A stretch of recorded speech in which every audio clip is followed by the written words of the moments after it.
So today, while I'm gone, I do want you to do the exploration on page 24 in your student journal.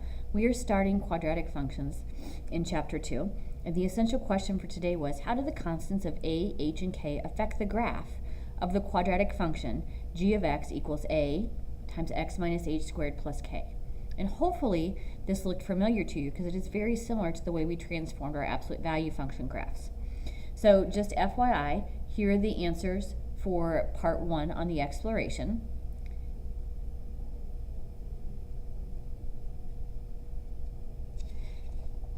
Here are the correct answers for the second part of the exploration on page 25.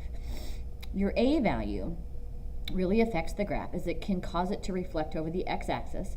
That is if a is negative. It also can stretch or shrink the graph. Okay?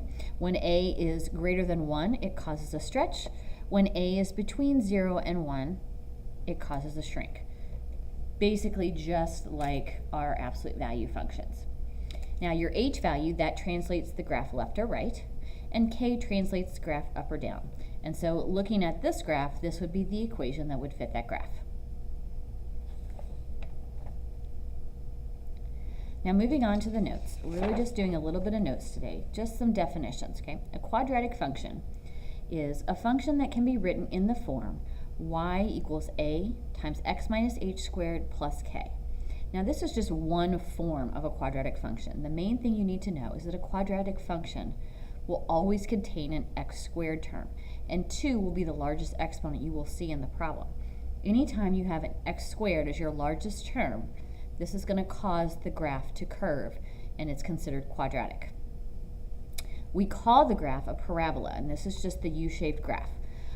One thing that you may need to know, and we've talked about this before, is on a graph, the parent function for quadratic will look like this, okay? And the equation would be y equals x squared. That is your parent function. That's the most basic function that you can have for quadratics, okay?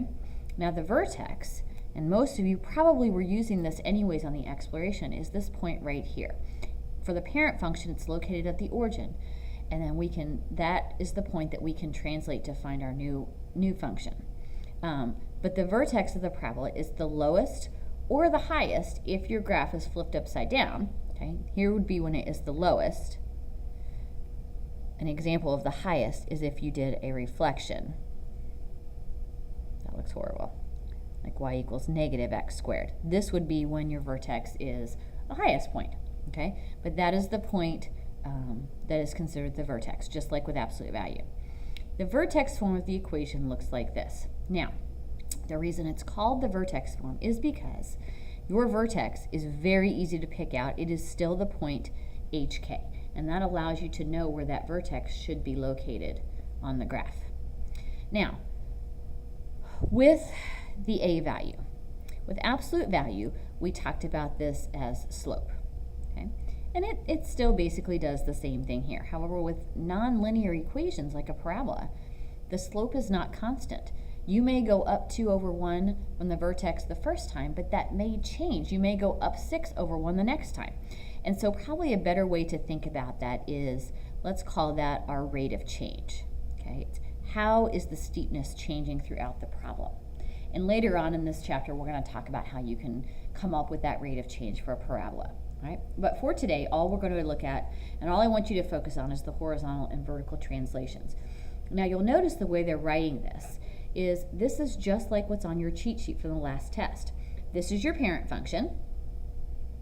And for horizontal translations, notice that the x is changing first, just like with our other functions.